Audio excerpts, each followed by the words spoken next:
Muy buenas tardes, les habla Juan Guillermo Guerrero Méndez 320-370-0091. Recuerda que tú estás en mí y yo estoy en ti, por lo tanto, nos necesitamos. Productividad Humana Cuántica se hace presente en el mundo desde Colombia. Como estamos en eso de esa tragedia griega, entonces, si nosotros vemos los testimonios de Aristóteles en la poética, no nos permiten aclarar este aspecto de lo humano a lo trágico, pero en cambio poseemos una información que puede conducirnos a establecer que un Sición en los tiempos del tirano Clístenes, hacia la 45ª Olimpiada, que eso fue 600 años antes de Cristo, se conformaron unos coros trágicos que en lugar de los hechos de Dionisos contaron los sufrimientos del héroe Adrasto, y Clístenes, añade Heródoto, desvió el destino de esos carros al culto de Dionisos, y se observa pues que no solamente habían coros trágicos, sino que habían sido aplicados a héroes que los justificaban en razón de sus tormentos y sufrimientos.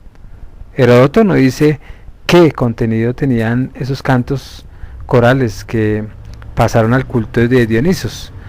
pero es indudable que señala esa unión entre el canto del culto a un héroe y las ceremonias rituales del dios. Tanto para el mito como para la tragedia, pues también revela Leski, fue de suma importancia el hecho de que por influencia del culto a los héroes, la leyenda heroica se convirtiera en su contenido. Y de esta manera, después de su periodo épico y lírico coral, el mito se entró en su fase trágica, y los poetas hicieron de él el soporte de la problemática ético-religiosa. Con el mito heroico,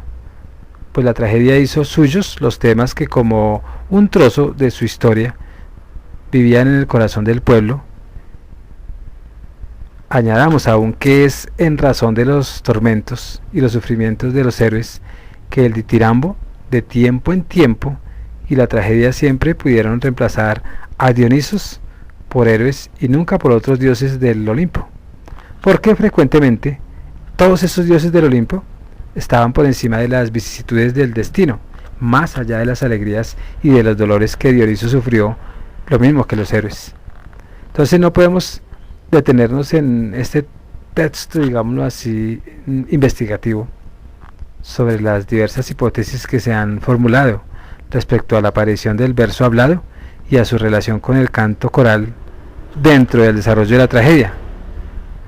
Pero sí se acepta en general que a través de ese desarrollo,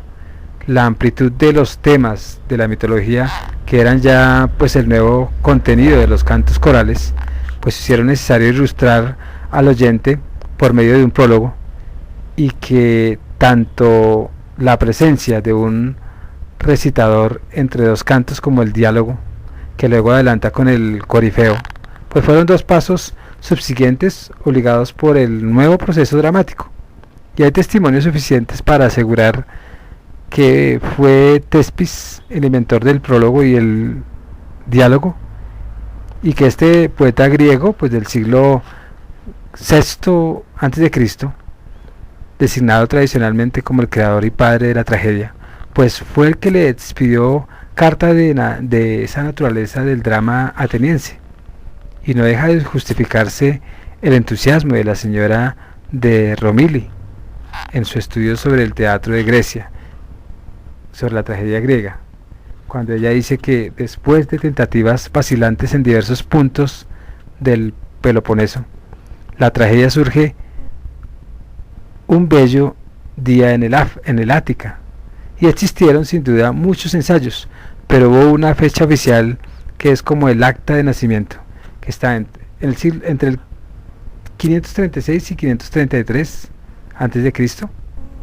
y por primera vez Tespis pues produce una tragedia para la gran fiesta de Dionisos.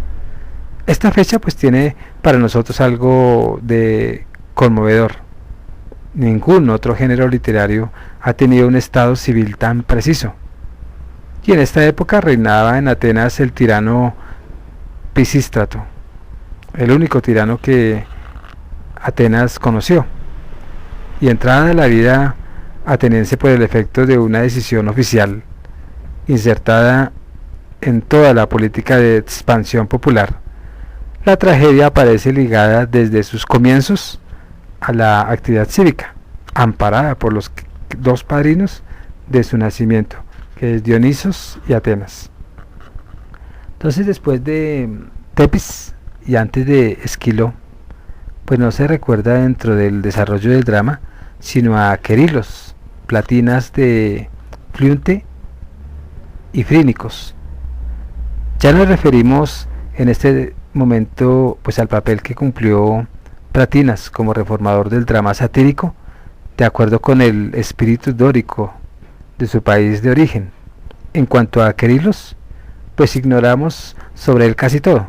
y parece que fue competidor de Esquilo en el año 499, y el Suda calcula en 170 pues el número de sus tragedias, dato del cual pues desconocían los investigadores en razón a la facilidad con que la tradición alteraba los números. De Frínicos, en cambio, pues se posee mejor información. Desde el 511 a.C. hasta bien entrado el siglo V, o sea, el siglo VI hasta ya llegando al quinto, pues tuvo gran éxito en la escena ática y efectuó algunas reformas en el empleo de la máscara,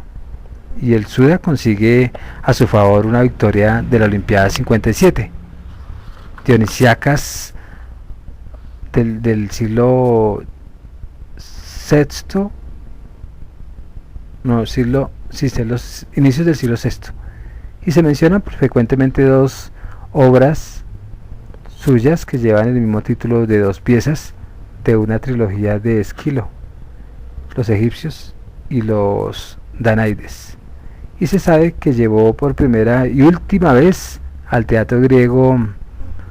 temas históricos, ya que fue multado por la representación de su obra La toma de Mileto, que recordó entre gran aflicción de los atenienses los padecimientos de las ciudades griegas de Jonia bajo los persas. Leski ha formulado una observación muy interesante sobre el empleo de los temas históricos por parte de Frínicos, que podría cobijar además a los persas de Esquilo, cuyo tema es la historia contemporánea. El paso que dio Frínicos cuando introdujo en el teatro hechos históricos puede parecernos de momento más importante de lo que era en realidad. La mitología y la historia pues son para nosotros cosas muy diferentes, pero no lo eran para aquellos tiempos en los que el mito y la historia significaba lo mismo. Frínicos no tuvo que cruzar ninguna frontera entre ambas cosas porque no las sabían.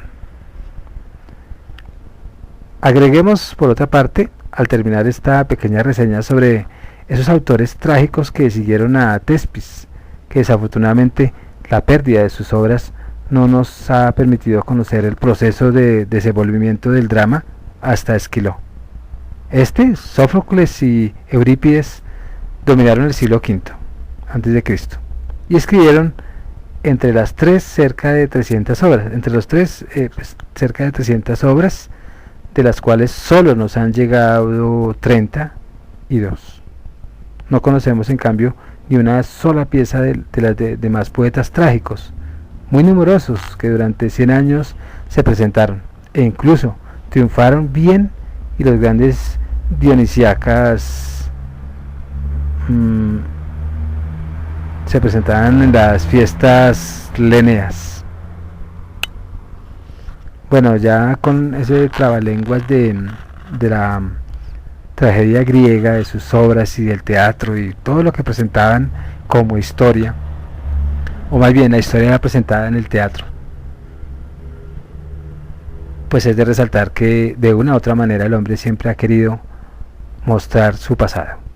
Se despide Juan Guillermo Guerrero Méndez, 320-370-0091. Recuerda que tú estás en mí, yo estoy en ti, por lo tanto nos necesitamos. Productividad Humana Cuántica se hace presente en el mundo desde Colombia. Muchas gracias.